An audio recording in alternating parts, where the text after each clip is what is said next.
I'm not going to make mistakes now. You're going to get them to bark on your command. Not to stop barking, but first to bark on the command.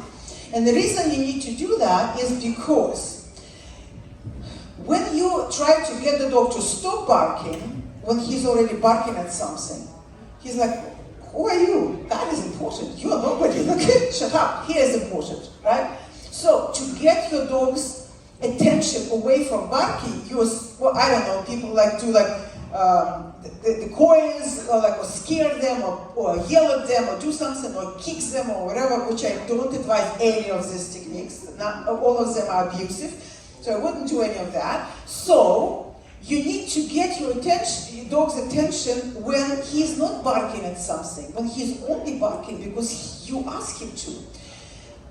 Okay, so how to get your dog to bark on the command? Real easy. The reason you asking me this question is because dogs does like to bark.